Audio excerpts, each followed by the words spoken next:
Welcome to the Business Series podcast. My name is Ankush Jain, and I am a state of mind coach working with businesses and individuals. On each episode of this series, I'll be speaking to a coach or trainer on a different topic relevant to your career or personal development. Enjoy. Welcome back to another episode of the Business Series podcast. Today I'm very excited to be joined by Dr. George Pransky. Dr. George Pransky is one of the mentors of a number of people who are on this show, so I'm very excited to have him here. He was the first person alongside Dr. Roger Mills who took this understanding around state of mind seriously, and he's been working with a significant number of businesses over the last few decades, and he's been a pioneer in taking the state of mind understanding to business. I'm very excited to have him with us and to be talking about the invisible factors behind effective leadership. Welcome, George. Well, it's nice to do this program. I really liked what we've done in the past, so this is a pleasure for me. Thank you. Well, let's just get right into it because it's an intriguing title, the invisible factors behind effective leadership. So I'd love to kind of ask about that and what these invisible factors are behind effective leadership. What are they? Well, if you don't mind, I want to talk about the so-called visible one. And then it'd be easier for me to talk about the invisible one. So if you look at the brochure of leadership development companies, if you go on the internet and look up leadership, you'll see a number of things. Team building, you'll see listening, giving feedback, strategic planning. So you'll have a laundry list of all the skills that are required for a good leader. And I'm going to suggest to you that you can't do those skills unless your mind is right for those skills. So, for example, giving feedback, like that's one of the problems that people have. Well, what are you going to do? How are you going to give feedback to people without them getting defensive? How are they going to hear your feedback if they do get defensive? How do you avoid bad will? When I give feedback, I get tense ahead of time. How do you deal with that? So the fact is that the effectiveness of feedback depends on the feeling state that you're coming from when you give it. So if you have a dog in the fight, if you're upset with the person, if you're impatient with the person, you can count on them getting defensive. And you're going to see that the feedback session doesn't go very well. Now, you might say, well, that's not a problem. Well, it is a problem because the reason you're giving them the negative feedback is that they're doing something that's hurting the bottom line. So it's very understandable for people to be impatient or upset, and then they go in and give the feedback, and the person gets backed up and defensive.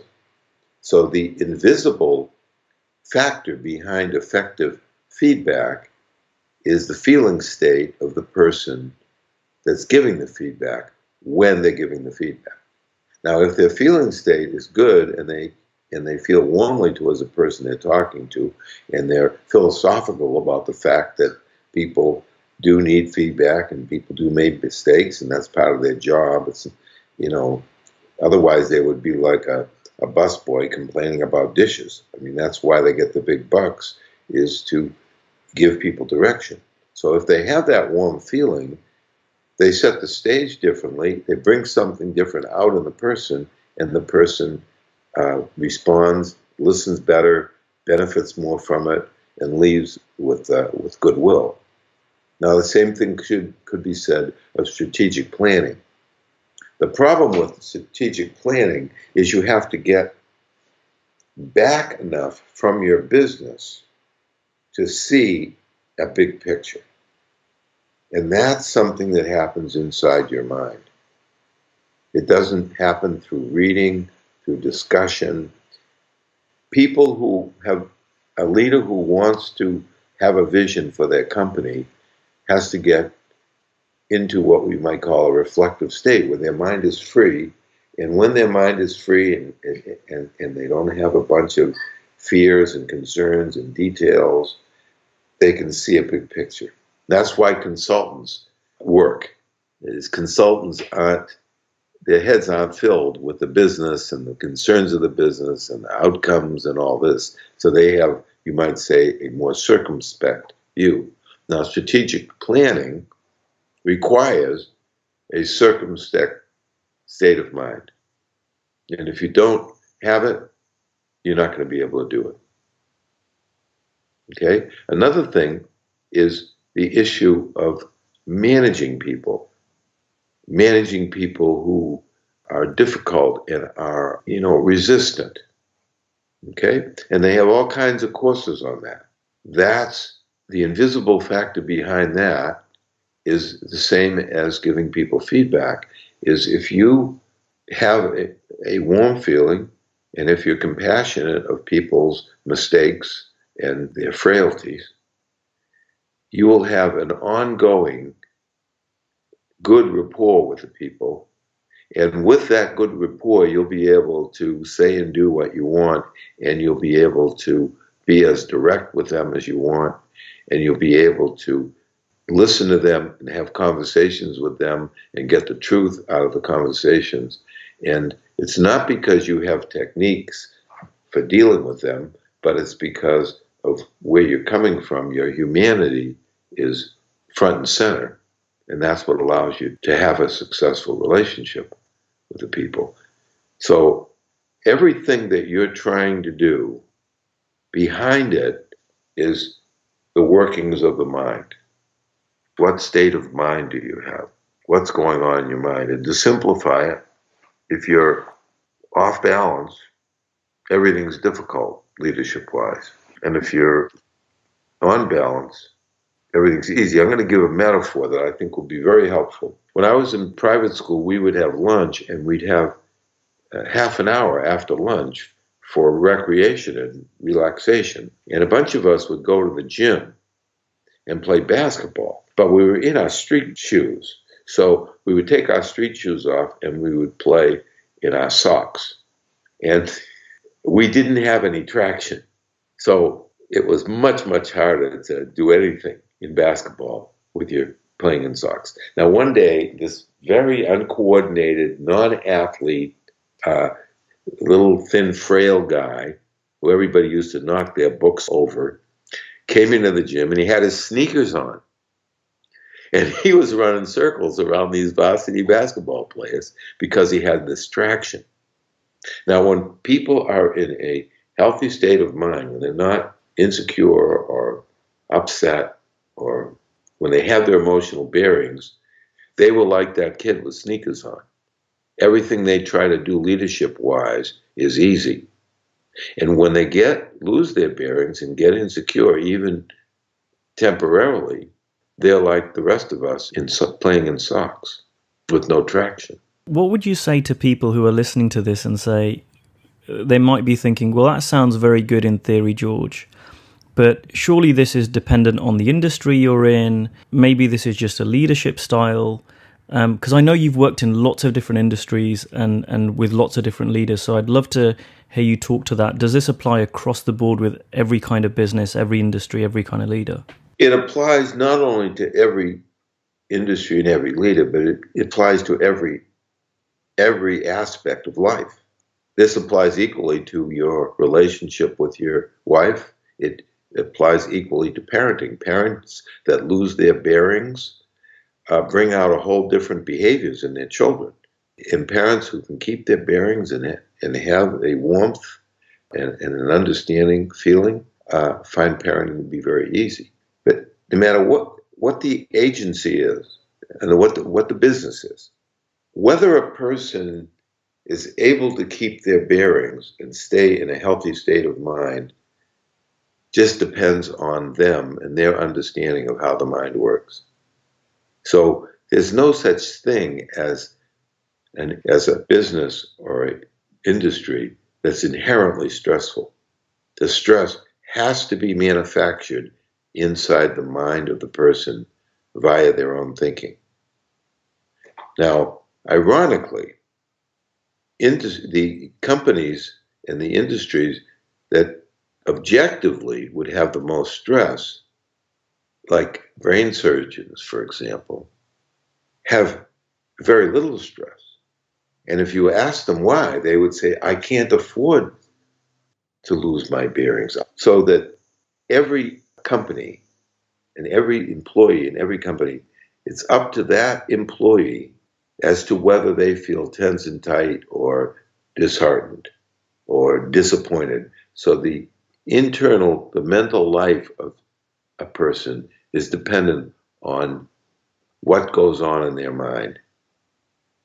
And that is always true. There's no exception to that. There's no way that what's going on around you can affect you unless it comes into your own thinking. So is that the invisible factor you're talking about? Is that state of mind and, how you feel, the warm feeling you were talking about? That is the invisible factor. It's the foundation from which people live their lives.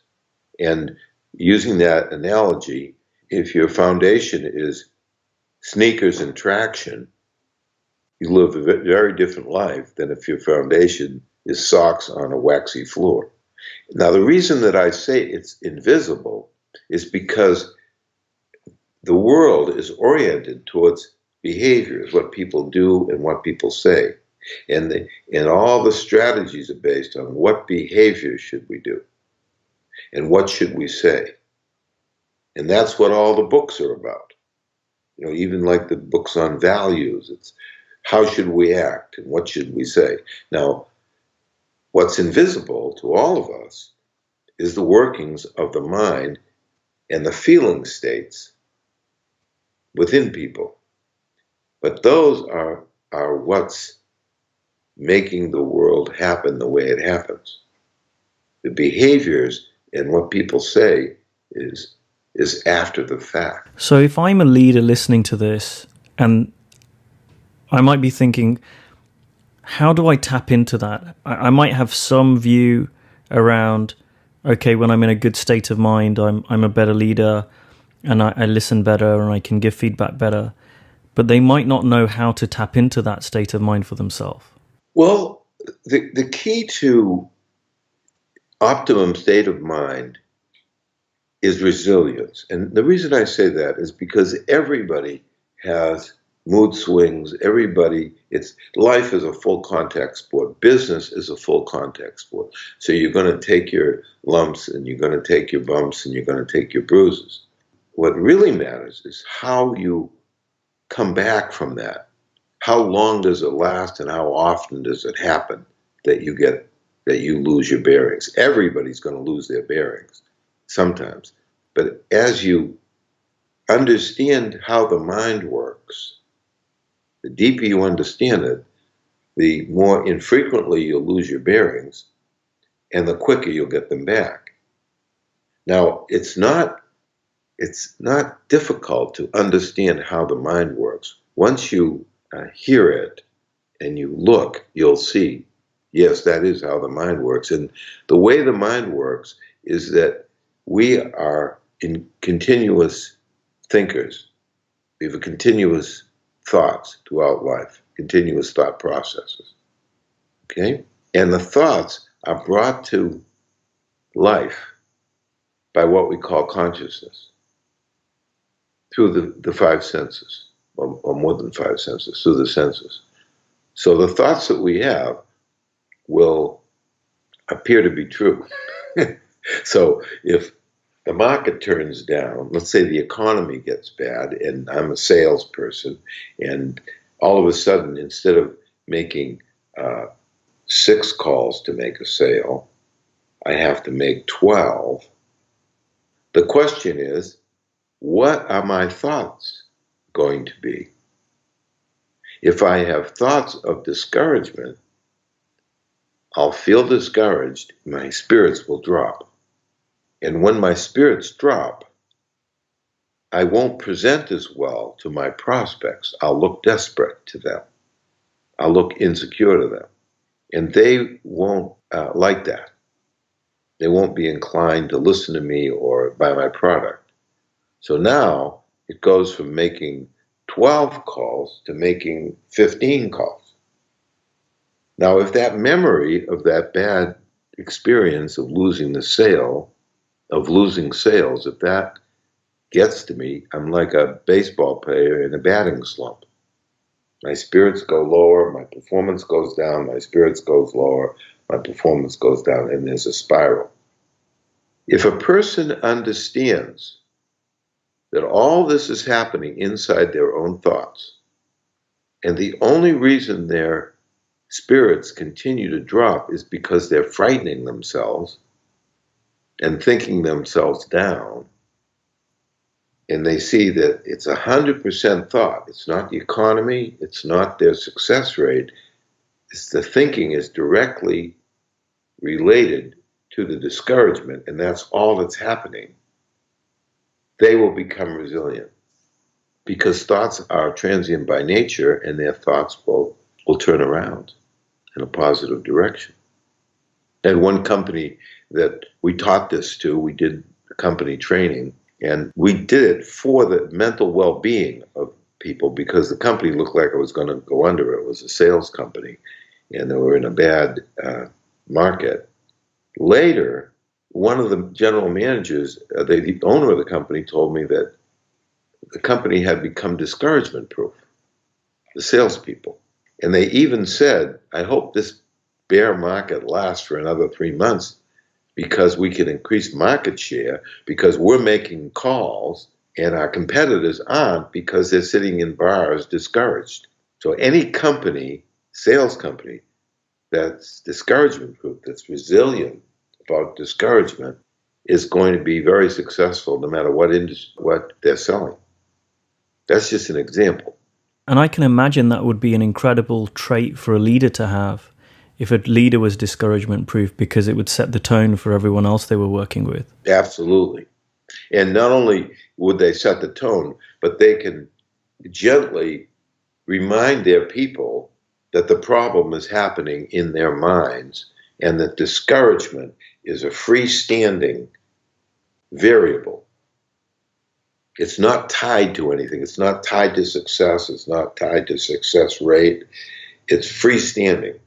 So any person at any moment that understands that it's just their thinking and that that's freestanding will notice that without any effort, their thinking will head north rather than south. So what I just heard you say, George, and correct me if I'm wrong here, is that effective leadership is all about a leader seeing the role of state of mind in their reality, leading from that place and showing their employees the same thing in them too. And by doing so, they become very resilient, very creative, very effective. And in doing so, they help their employees do the same for themselves. Exactly. Can I give you an example of this? Yeah, please do. I'd love to hear a case study about where you've worked with someone around this and the results of that. Yeah, let me give you a case study. I mentioned the advertising company. I'm going to mention another one. I was hired by a defense contractor, and it's essentially a company of engineers. I mean, they're really high tech, particularly a high tech company. And their problem was that they had a $100 million engineering budget and a $40 million cost of poor quality, which means throwing stuff out that you make. So they were only selling 60% of what they were making because they had this cost of poor quality. Now, so they were saying, well, the reason that we have so much cost of poor quality is because we're very high tech. You have to make a lot of guesses.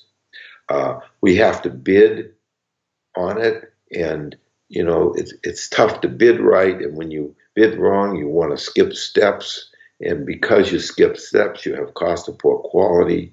We have a lot of processes, but we don't have enough supervision, so we can't supervise every single step, and therefore things fall through the cracks. And this is just the nature of a high-tech business, is cost of poor quality. And they even said to me, I don't even know why the management thinks this is a problem. That's what they said. Okay? So they saw it as all these visible conditions that make cost of poor quality a high number. Okay? Now, when I interviewed them, the invisible factor going on in their minds was they were frantic and frenetic. So their minds were going, they were so rushed that when they were meeting with me for a half an hour, they were looking at their watches. I remember saying to one of them, John, do you have a pill to take or something? I said, what do you mean? Well, you're looking at your watch every few seconds. What is it? Well, you have no idea how much I have to do. I have work sitting on my desk. How long is this going to take? The half an hour to them was like an eternity. Now, this was true of every person. If you went into the corridor, you'd see people rushing around. They weren't walking, they were half jogging. Okay? Now, the implications of this is that rushed people in life make more mistakes than non-rushed people. When people rush, they make mistakes. That's one thing. The other thing was, they were so rushed that they would skip steps in the processes because they didn't have time for them. And because they would skip steps, it would end up a scrap. So what the company did to solve that is they put in more supervision. Well, the more supervision took their time and they became more rushed. And when they came more rushed, they skipped more steps. And when they skipped more steps, they had more cost of poor quality. And that wasn't even the worst of it.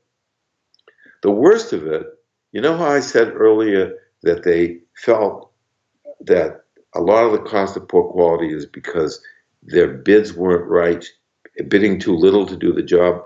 Well, the reason their bids weren't right is because they were so rushed that they didn't have time to meet and think through each project before they put in their bid. So you know what they did? Each person would send an email and somebody would take the emails and try to come up with a bid. They didn't think it through. They didn't think what difficulties might we have that we're not anticipating, what type of a slush fund should we have in there, how much is this really going to cost, what problems are we going to have with the suppliers. They didn't do anything. Everything was done on the fly.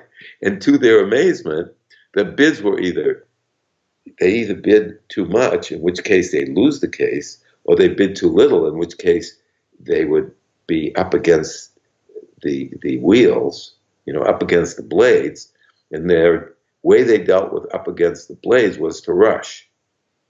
So in my mind, and in their minds, once I talked to them, the whole problem was fit into a 6-inch area, the distance between their ears. So we did a program to, show them how the mind works, show them how thoughts made their thinking very inefficient, the velocity of their thoughts. We showed them the relationship between rushing and being overwhelmed and making mistakes. They began to tell us about skipping steps and how that added to their problems. Now, when it was all said and done, not only did they eliminate the $40 million, but they even found secondary uses for some of the things they made.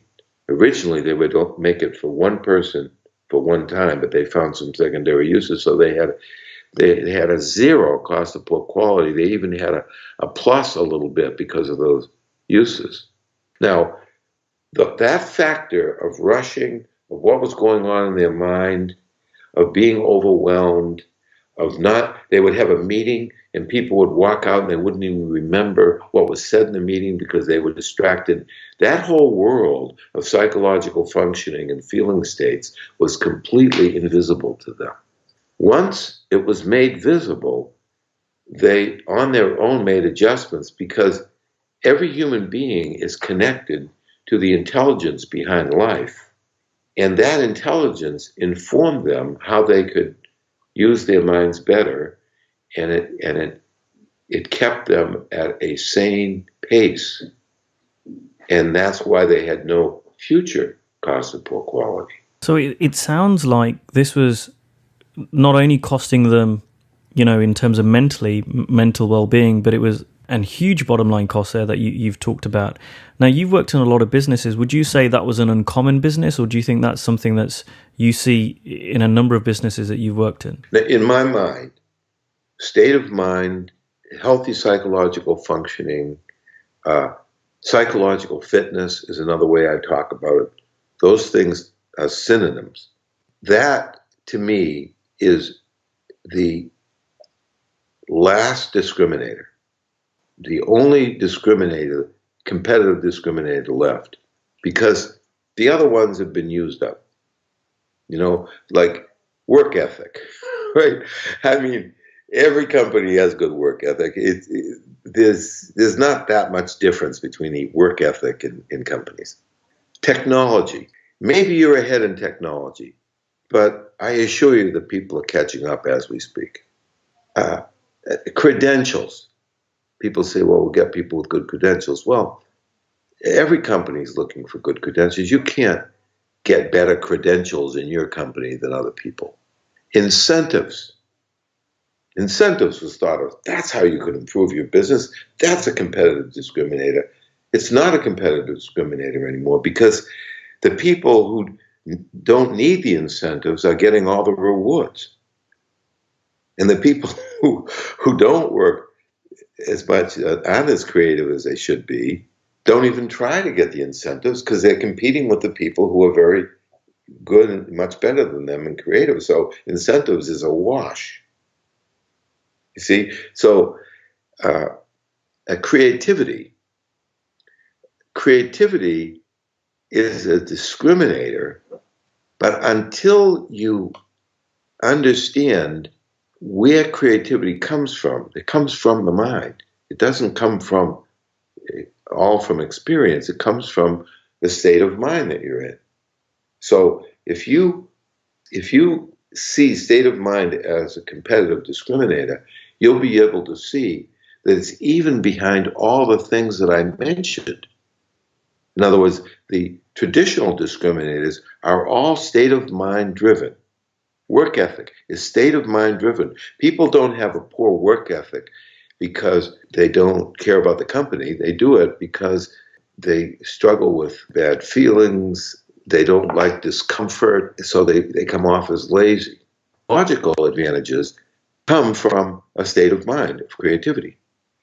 So if the healthier people are, and the better the climate is, because people are in a healthy state, the more synergy you're going to have amongst your employees, and that's what's going to give you advanced creativity that will give you a technological advantage. There isn't a single competitive advantage that doesn't rest and depend on people's state of mind. There's nothing you can do that will improve your company other than the psychological fitness of your employees. What you're saying is very interesting, George, because it explains why they're now, and we've seen them in recent years, huge companies both in the US, UK, and further afield, who've got great people working for them. They've got training budgets. They've got everything else. They've got the brand name, and yet they've folded, gone into administration, and really struggled. And whilst we now, certainly in the UK, I've seen people are taking well-being and trying to look after people more and more, and yet the costs of stress, anxiety, etc. are increasing. And what you've just stated around state of mind being the only discriminator or the last discriminator really makes sense, because if that's what's being overlooked, it's no surprise and explains why companies are failing to adapt and are failing, and also why costs of mental well-being are going up. Would you agree with that? 100%. And I think if you step back from it, you can see logically how it happens, because once business doesn't do as well, once, say, the business cycle and you're in a little bit of a recession, it feeds on itself. And you say, yeah, well, what about in good markets, George? That feeds on itself too, because people get fat and happy when their functioning isn't good. Instead of taking advantage of a good market, they work less and they get lazy because of what's going on in their minds. So it hurts them on both ends. And the stress, and I'm not even bringing up the fact that the stress has a cost in terms of absentee, in terms of people leaving the company, and having to replace them, of the medical costs of employee assistance programs. Now, if you raise the level of psychological functioning in England, say, by 10%, so people are more resilient, they have more freedom to reflect, they get over things faster, they feel warmer towards others, they have a good rapport with other people, that would have maybe a 50, 60% increase in productivity, because everything would get better all at once. Costs would go down and sales would go up. So what would be the one takeaway or the main takeaways you want people who are listening to this episode to leave with? What would you want them to kind of tie it with? Well, the one takeaway I would have is that there's good news and bad news in this presentation. Which do you want to hear first, the good news or the bad news? Let's go with the good news. The good news is what's going on in your mind is providing the script for your life. And in businesses, what's going on in the minds of employees is their success factor, is their potential, is a way to increase productivity very quickly and very significantly. The bad news is what's going on in your mind is shooting you in the foot. Everything you're trying. Like, how they have these books on values and, well, it shoots you in the foot. You can't do these values unless you have psychological functioning that allows you to do it. In order to be generous, you have to have a certain mental well-being that allows you to turn away from your own needs at some point and be generous with others. So to tell someone to be generous isn't enough. So everything, the mind and understanding the mind, is what improves people's psychological functioning. So there's all kinds of resources I'm sure you'll list on your site. We have online courses, and there's people that we learn from. There are webinars like yours. If you just understand the mind a little bit better, you'll see an improvement in your day-to-day experience of life. Well, that's a good point, and I know you've got some fantastic audios and products on your website. If people wanted to get hold of you, George, if they wanted to find out more about the work you do, what's the best way for them to do that? Well, we have a website, PranskyandAssociates.com, and if you have something specific, like if you're a business and you're saying, well, this is a problem that we have, we want something that's not just general, you can call us, 360-466-5200. So we do calls with people to kind of scope out what we might do for them, and we also try to, if we don't end up doing something for them, we'll clarify what needs to be done, because we'll show them what it will take in the minds of their people in order to solve this particular thing that they have, this particular problem that they have. Well, thank you for joining me again, George. That was a fantastic episode, and I'll be back next time with another interviewee for the Business Series podcast. Well, I'm really glad you're doing this, and I love the cast of characters that you brought in to do this. You have really top people doing these talks. I'm honored to be considered amongst that group. Thank you so much, George. Really appreciate it. Thanks for listening to the Business Series podcast. If you want to hear more, you can click on the subscribe button below. You can share this with someone else who can benefit, or you can like it and encourage others to listen. Also, it would be great if you left a comment below, as I love hearing from listeners and I want to keep creating great content for you. Thanks for listening.